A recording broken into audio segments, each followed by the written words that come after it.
हाँ जी, तो स्टूडेंट्स ये रही हमारी प्रॉब्लम नंबर 3.94 जिसमें वो कह रहा है कि फाइंड कीजिए मैश करंट्स को इन दिस नेटवर्क, इस नेटवर्क के अंदर जो मेंशंस हैं, ठीक है जी। तो लिहाजा मैश करंट्स यानी लूप एनालिसिस या बच्चों सारा उसने देखे मेंशन करके रखा हुआ है लूप्स के अंदर। देखें उसने खुद से भी क्लॉकवाइज डायरेक्शन ली है।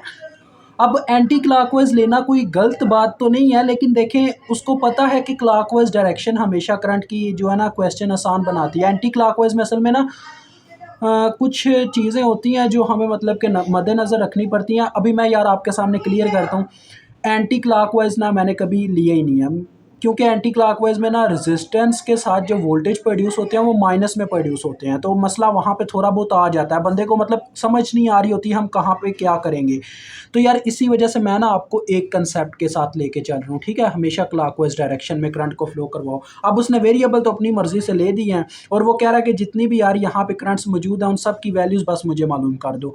तो चले यहाँ स्टार्ट करते हैं। देखें सबसे पहले नंबर पे तो एक वेरिएबल की करंट हमें वैसे ही पता चल रही है। कैसे? मैंने आपको बताया था किसी भी लूप के अंदर अगर ऐसा होता है कि उस लूप के अंदर एक करंट सोर्स एक साइड पे अगर लगा हो, यानी कि दो लूप्स के सेंटर में ना आ रहा हो, तो उस लूप की करंट की वैल्यू मालूम हो जाती होती है। अब I1 है, I1 और इस 2 मिली एम्पेयर की ना ज़रा डायरेक्शन चेक करना। I1 को फ्लो करके चेक करो अपने माइंड के अंदर, ज़रा मेरी बात गौर से सुनना। ऐसे मैं फ्लो कर रहा हूँ, जब मैं ऐसे फ्लो करके उसके करीब लेके जाता हूँ, जब जितने भी चक्कर लगवाऊँ वो हर बार हमारी I1 करंट यहाँ पे आके ऊपर की तरफ जाती है और ये भी ऊपर की तरफ जा रही है, अपवर्ड दोनों जा रही हैं, तो दोनों की डायरेक्शन सेम, तो क्वांटिटी भी सेम, मैग्नीट्यूड भी सेम, लिहाजा एक्शन दोनों का एक्शन है, ना कि कोई रिएक्शन हो रहा है। दैट्स वाई I1 ही 2 मिली एम्पेयर है। तो ये आपको I1 की वैल्यू मिल गई, बस इतनी सी बात है। यानी ये तो काम डन हो गया, इस लूप के ऊपर केवीएल नहीं लगेगा, ये तो हमारी पहली बात है। उसके बाद अब बात आती है इन सब पे, इन पे क्या किया जाएगा। तो इनमें किया क्या जाएगा, सिंपल सी बात है यार। हम सबसे पहले नंबर पे करते क्या है, वन बाय वन सबके ऊपर केवीएल लगाने की कोशिश करते हैं। पहले तो मैं इस लूप 2 के ऊपर केवीएल लगाता हूँ, ठीक है जी। अप्लाई केवीएल एट लूप 2 ये आपने ऊपर लिखना है। तो KVL means Kirchhoff voltage law, यानी कि हमने हर एक चीज़ के वोल्टेज लिखने जो इस लूप के अंदर यानी कि घेरे में आ जाएगा। अब देखें हम यहाँ से चलना स्टार्ट करते हैं, क्योंकि ये पूरा एक लूप है। मैं यहाँ से ऐसे फ्लो करवाना स्टार्ट करता हूँ इसकी डायरेक्शन के अकॉर्डिंग। तो सबसे पहले मेरी ये करंट इस 2 किलो ओम के रजिस्टर में से गुजर रही है, जिसमें वोल्टेज तब प्रोड्यूस हो रहे हैं जब इसमें से दो करंट का पास हो रहा है, एक I4 है, एक I2 है। I2 जा रही है देखें लेफ्ट साइड को, और I4 इसमें से गुजरते वक्त जाती है राइट साइड को, तो दोनों का डायरेक्शन अपोजिट हो गया। तो यानी किसी एक को नेगेटिव लेना पड़ेगा, क्योंकि न्यूटन कहता है कि जब एक्शन और रिएक्शन होता है तो वो मैग्नीट्यूड में तो इक्वल हो सकता है, लेकिन डायरेक्शन में अपोजिट होने की वजह से उसकी मैग्नीट्यूड किसी एक को नेगेटिव लेना पड़ता है, माइनस की फॉर्म में लेना पड़ता है। डेट्स वाई पता क्या होगा, किसी एक करंट को नेगेटिव में लेना पड़ेगा। तो ये वोल्टेज की मैं इक्वेशन लिखने लगा, current into resistance is called voltage according to Ohm's law. तो डेट्स वाई 2K इंटू, मैं देखें आप करंट्स लिखूंगा, करंट्स कैसे लिखूंगा, मैं I2 को पॉजिटिव लूंगा। जिस लूप के ऊपर आप KVL लगा रहे हो ना, हमेशा सिर्फ आपने उसकी करंट को पॉजिटिव लेना, ये हमारा कंसेप्ट है। I2 माइनस I4 आ गया, ठीक है जी, ये लग गया इसके ऊपर। आगे मजीद आगे बढ़ते हैं तो ये 1 किलो ओम का रजिस्टर आता है, जिसमें से फिर से दो करंट पास कर रही हैं, I1 और I2, तब इसमें वोल्टेज प्रोड्यूस हो रहे हैं। तो पहले मैं I1 ऐसे लिख लेता हूँ, 1 के पहले लिख लेता हूँ।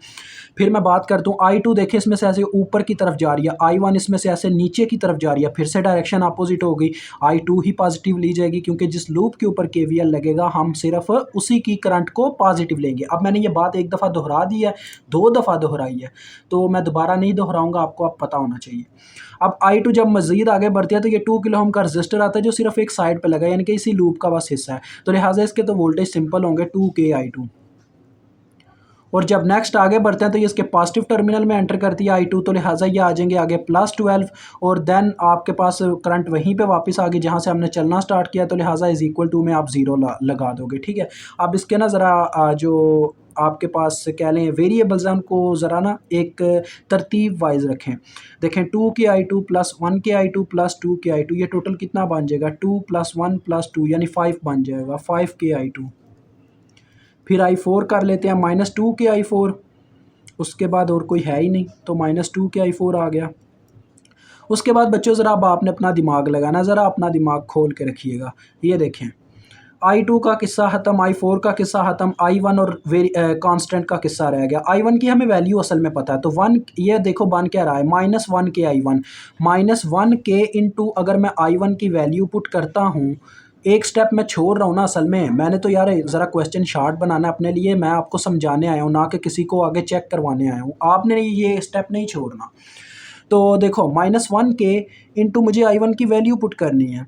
तो I1 की अगर मैं वैल्यू पुट करना चाहूँ तो मेरे पास क्या बन रही है, I1 की वैल्यू जो 2 मिली थी, तो 2 मिली जब मैं पुट करूँगा तो मेरे पास ये आएगा -2, मिली और किलो कैंसिल हो जाएंगे मल्टीप्लाई होने की वजह से, -2 आएगा, -2 + 12 + 10 बनेगा, +10 दूसरी जानिब जाके -10 हो जाएगा। और ये आपके पास इक्वेशन एक बन रही है। इसको अभी हम कुछ नहीं कहेंगे, इक्वेशन का नाम भी नहीं देंगे, मैं इसको बस एक स्टेरिक इसके साइड पे लगा रहा हूँ ताकि मुझे याद रहे यहाँ पे मेरी एक इक्वेशन बनी थी। अगर मैं बाद में इसको इक्वेशन का नाम देना चाहूँ तो बाद में दूंगा, क्योंकि मुझे अभी ये नहीं पता कि मेरे पास मैट्रिक्स किस फॉर्म का बनने वाला है, यानी कि 3/3 का बनेगा, 2/2 का बनेगा, किस फॉर्म में आएगा ये नहीं मैं जानता। अब आगे बढ़ता हूँ, आगे किस तरफ बढ़ूंगा जी, मैं इस तरफ बढ़ूंगा। मैं I3 के इस ये जो आपके सामने आ रहा है ना लूप, इसके ऊपर KVL लगाना चाहूँगा। तो चले आए इसके ऊपर KVL लगा के ज़रा देखते हैं। अप्लाई KVL एट लूप 3, ठीक है जी। तो यहाँ से हम चलना स्टार्ट करते हैं। करंट देखें इसके नेगेटिव टर्मिनल में एंटर कर रही होगी डायरेक्शन के अकॉर्डिंग, तो ये आ जाएंगे -6। मजीद आगे बढ़ते हैं तो ये 2 किलो ओम का रजिस्टर आता है, फिर से वही बात है, देखें I3 तो जा रही है राइट साइड को, I1 इसमें से लेफ्ट साइड को जाती है। तो किसको पॉजिटिव रखेंगे, जिस लूप के ऊपर KVL चल रहा है वो है लूप 3, तो I3 - I1 आ जाएगा। नेक्स्ट आगे बढ़ता है तो ये 1 किलो ओम का रजिस्टर, फिर से वही बात, I3 डाउनवर्ड जा रही है, और अगर I4 को ऐसे फ्लो करके चेक किया जाए तो अपवर्ड जाती है, फिर से डायरेक्शन अपोजिट, हम फिर से I3 को ही पॉजिटिव रखेंगे।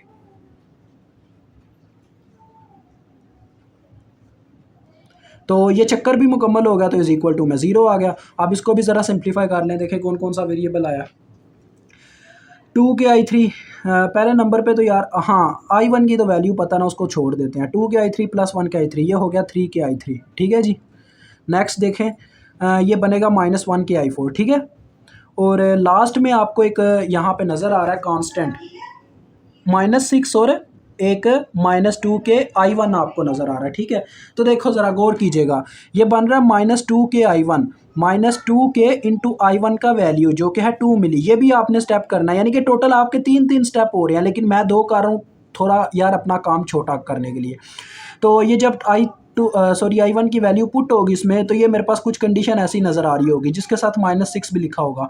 तो ये बनता है -4 किलो, और मिली कैंसिल हो जाते हैं मल्टीप्लाई होने के बाद, तो ये बनता है -4 -6 -10 दूसरी जानिब जाके +10। तो ये आपके पास आ जाएगी एक और इक्वेशन, इसको भी स्टेरिक का नाम दे दें अभी, क्योंकि अभी भी हम नहीं समझ पा रहे कि इक्वेशन में कौन से वेरिएबल्स रख के सॉल्व कर सकेंगे, ठीक है।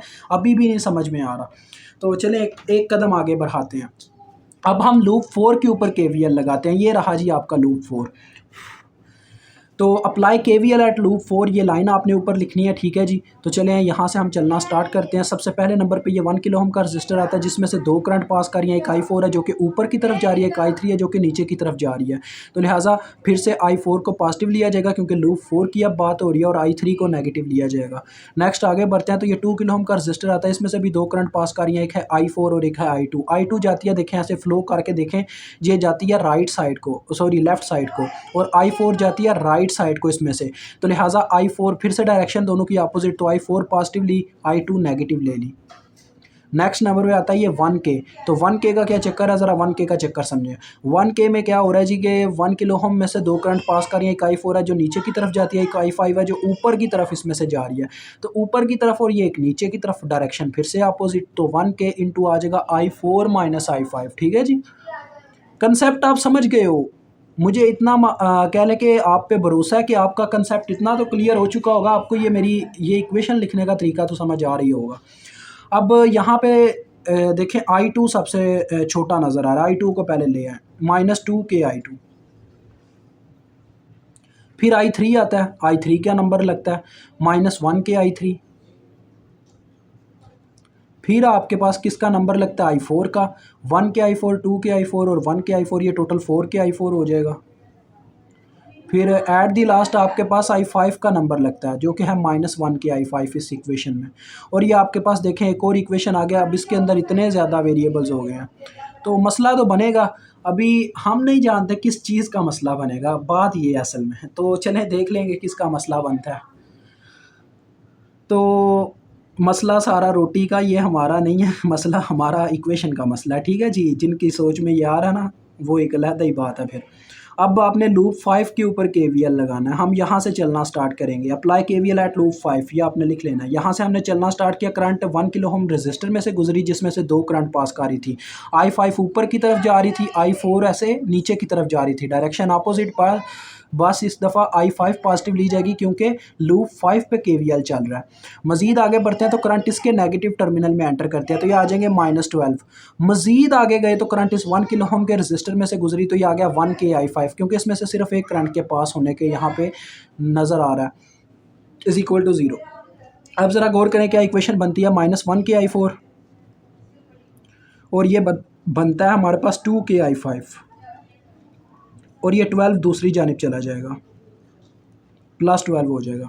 अब जी, अब हमने यहाँ पे ना ज़रा कहने कि अपनी आंखें खोल के इनको ज़रा सॉल्व करना है कि क्या किया जाए कि क्वेश्चन थोड़ा इजी हो जाए। ठीक है जी, असल बात अब यहाँ पे आके रुकती है। हमें असल में कोई 3 इक्वेशंस बच्चों सेलेक्ट करके 3 वेरिएबल्स को मालूम कर लेना होगा, ठीक है, और बाकी का एक जो वेरिएबल होगा उसकी कोई इक्वेशन वाइज ही कोई सेटिंग हो जाएगी। अब मैं आपको बताता हूँ असल में किया क्या जा सकता है। हम सेटिंग तो कर लेते हैं, I2 का वेरिएबल बच्चों एक सेलेक्ट करते हैं, ठीक है, I2 का वेरिएबल रखते ही रखते हैं, यानी कि उसको कुछ नहीं करते। उसके बाद हम एक वेरिएबल रख लेते हैं I4 का, I2, I4 और I3। I5 का वेरिएबल ख़त्म करना चाहिए, ठीक है जी, हाँ जी बिल्कुल, सिलेक्शन हो गई बच्चों। देखो मैथ का सारा कंसेप्ट है और कुछ भी नहीं है इसमें, क्योंकि आपकी कुछ इक्वेशंस ऑलरेडी यहाँ पे बनी पड़ी हैं, इसी वजह से मैं ये वेरिएबल्स उठाने लगा हूँ। ज़रा देखिएगा, इस साइड पे लिख रहा हूँ, इस साइड पे I2 का वेरिएबल रखेंगे हम, I3 का वेरिएबल रखेंगे और I4 का वेरिएबल रखेंगे फॉर मैट्रिक्स फॉर्म। तो देखो कौन कौन सी इक्वेशन सेलेक्ट होगी। ये जो फर्स्ट इक्वेशन है आपकी, जिसके ऊपर फर्स्ट स्टेरिक हमने लगाया था, इसको इक्वेशन का फॉर्म देने के लिए इसके अंदर I3 का वेरिएबल मौजूद नहीं, बस हमने 0 के I3 मेंशन करना है। 5 के I2 प्लस 0 के I3, ठीक है जी, यानी कि I3 0 है इसमें, और आगे आगे -2 के I4 which is equal to -10। This is our first equation which we use in our matrix. ठीक हो गया। अब इस इक्वेशन को भी मैं उस फॉर्म में लेके जा सकता हूँ, यानी इसमें I2 का वेरिएबल मिस है तो उसको भी हम बना सकते हैं। देखें कैसे, इसमें मैं 0 के I2 लिख देता हूँ, 0 के I2 प्लस 3 के I3। समझियो ये ट्रिक होती है, लास्ट में आके बंदा सोचता है कि किस वेरिएबल को मैट्रिक्स फॉर्म में इस्तेमाल किया जाए, क्योंकि 4/4 का मैट्रिक्स तो कैलकुलेटर पे मौजूद ही नहीं है, और इज़ इक्वल टू में 10 है। ये आपकी इक्वेशन नंबर 2। बस थर्ड इक्वेशन आपने बनानी है, वो कैसे बनाओगे, ये देखो, इसमें एक वेरिएबल अजाफी है, I2 है, I3 भी है, I4 भी है, I5 अजाफी है, जो कि आप इस इक्वेशन की मदद से ख़त्म कर सकते हो। देखो कैसे, अभी आपके सामने ख़त्म करूँगा। ऐसे ही बच्चों आपने भी सोचना है, माइंड को इतना यार कंसेप्चुअल बना दो कि माइंड हर वक्त मैथ के इतने लम्हात में, थोड़े से लम्हात में भी इतना कंसेप्ट में चला जाए कि वो कहे कि यार ये सवाल ही मैंने बनाया था। ठीक है, ऐसे वो करने लग पड़े। अब मैं कहीं पे सोल्यूशन रख के नहीं बैठा हुआ, आपके सामने ही आप कर रहा हूँ। तो देखो 2 के I5 इधर ही रह गया, ठीक है, 2 के I5 इधर ही रह गया। ये 12 में जाके 1 के उधर जाके जमा हुआ ना, 1 के I4 प्लस 12, ठीक है, और बाद में ये 2 के भी उधर बटे में चला गया। अब मसला हमें कौन सी इक्वेशन कर रही है, मसला हमें इक्वेशन नंबर ये स्टेरिक तीसरी वाली कर रही है, तो इसको हमने सेट करना है। वो कैसे करेंगे, I5 की बस वैल्यू पुट करेंगे। देखें I5 की वैल्यू पुट करने का असल मतलब ये है कि उसमें से I5 का वेरिएबल ही हटा दिया जाएगा। तो ये आपके सामने पुट करने लगा हूँ, देखिएगा बच्चों, ये पुट होने लगा, ठीक है, -2 के I2, ये हमारी वो थर्ड इक्वेशन है। फर्स्ट 2 को मैंने नाम दे दिया 1 और 2, यानी कि ये दो इक्वेशन हमारी मैट्रिक्स में पुट होने वाली दो पहली इक्वेशंस हैं। बाकी तीसरी आपके सामने बनने लगी है, -2 के I2 -1 के I3, फिर है जी +4 के I4, और देन आपके पास देखे क्या है, -1 के इंटू I5 की जगह वो वैल्यू पुट होगी 1 के I4 प्लस 12 ओवर 2 के।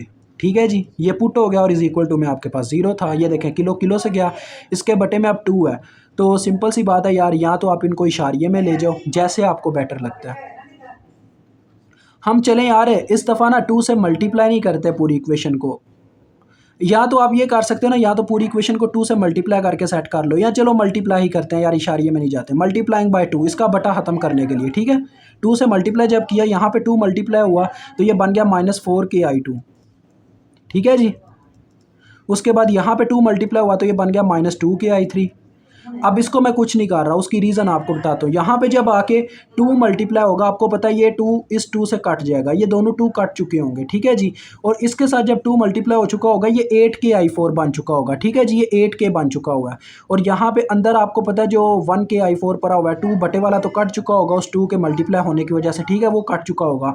सिंपल आ जाएगा -1k i4। इसमें से एक -1k करें तो आपके पास 7k बचता है, यानी कि आपके पास i4 का जो कांस्टेंट बचेगा वो आएगा 7k i4, ठीक है। उसके बाद ये -12 आया होगा, -12 दूसरी जानिब जाके +12 हो चुका होगा, और ये आपकी इक्वेशन नंबर 3 आ चुकी होगी। अब इन तीनों इक्वेशंस को आप मैट्रिक्स फॉर्म में लिखोगे। जिन बच्चों को नहीं पता कि कैसे मैट्रिक्स फॉर्म में इनको लिखते हैं और सॉल्व करते हैं कैलकुलेटर पे, वो जाके हमारी एग्जाम्पल 3.11 की वीडियो देख सकते हैं, हमने वहाँ पे उसे तसल्ली के साथ समझाया हुआ है। तो लिहाजा देखें, फर्स्ट इक्वेशन के पहले मैं वेरिएबल्स के साथ जो कांस्टेंट लिखे हैं उनको साइन समेत 1 बाय 1 इक्वेशन वाइज लिखता जाऊंगा। पहले नंबर पे है 5k, फिर उसका दूसरे नंबर पे 0k लिखा हुआ वेरिएबल के साथ कांस्टेंट, फिर है -2k। फिर दूसरी इक्वेशन में आ जाओ 0k, 3k, -1k, ऐसे ही, ठीक है जी, 0k, 3k, -1k, देखें। उसके बाद तीसरी इक्वेशन -4k, -2k और देन 7k है। अब इनके वेरिएबल्स को आपने कॉलम वाइज लिखना है। पहला वेरिएबल है i2, दूसरा वेरिएबल है i3, तीसरा वेरिएबल है i4। फिर इज इक्वल टू वाले नंबर्स इज इक्वल टू की दूसरी साइड पे। तो पहली इक्वेशन में देखें हमारे पास -10 था, दूसरी इक्वेशन में +10 था, तीसरी इक्वेशन में 12 था। तो अब मैं इसको सॉल्व करके आपको i2, i3 और i4 की वैल्यू बताता हूँ, और देन हम i5 की वैल्यू फाइंड आउट करके इसमें पुटिंग करके ना i4 की, तो i5 की वैल्यू मालूम करते हैं और इस क्वेश्चन को अलविदा कहते हैं, ठीक है जी, क्योंकि यही यहाँ तक इसका आंसर होगा। अभी ये तीनों मालूम होती हैं, वहाँ पे पुटिंग करके i5 मालूम होती है और i1 आपको ऑलरेडी मालूम है, ठीक है जी। यही 5 मैश करंट्स थी। तो ये देखें, कैलकुलेटर्स ने मुझे इस तरह से जवाब दिया। अगर आप भी सीख लेंगे आपको भी ऐसे जवाब मिल जाया करेगा। तो i2 की वैल्यू जो हमारे पास आ रही है वो है जी -1.1 मिली एम्पेयर, ठीक है जी। और जो i3 की वैल्यू है वो है 4.1 मिली एम्पेयर, यानी मैं उसको राउंड ऑफ कर रहा हूँ बच्चों। और जो इसकी वैल्यू आई है वो है 2.2 मिली एम्पेयर। अब देखें, i4 आपको मिल गई है, i1 आपको ऑलरेडी पता थी, i3 भी आपको पता है, i2 भी आपके सामने है, और i5 आपके सामने अब मालूम होने लगी है। i5 के फार्मूले में बस आप वैल्यू पुट करोगे उस इक्वेशन में 1k इंटू i4 जो कि 2.2 मिली है, +12 डिवाइडेड बाय 2। अब इसको भी कैलकुलेटर पे सॉल्व करवा लेते हैं, ठीक है जी। 2k है ना, तो k ने तो ऊपर आके मिली बन जाना बच्चों, ठीक है जी, और इस किलो मिली ने कैंसिल होकर 2.2 देना है, ये टोटल बन जाएगा 14.2। 14.2 को जब हम 2 से तकसीम करवाएंगे तो मुझे वैसे ही पता चल रहा है 7.1 आंसर है, फिर भी मैं वेरीफाई कर लेता हूँ। जी बिल्कुल, 7.1 मिली एम्पेयर ये बच्चों आपका आंसर है इस करंट का, और i1 का आपको पता है 2 मिली एम्पेयर है। तो यहाँ पे आपका ये क्वेश्चन दी एंड होता है। अगर आपको हमारी ये वीडियो अच्छी लगी है तो अपने दोस्तों के साथ इसको लाजमी शेयर कीजिए, और अपनी लोकेशंस बताएं कि आप हमारे चैनल को किस किस कंट्री से देख रहे हैं, और अगर आप पाकिस्तान से हैं तो अपने शहरों का नाम बताएँ, ताकि हमें पता चल सके कि हमारी वीडियो हमारे किन किन भाइयों के काम आ रही है।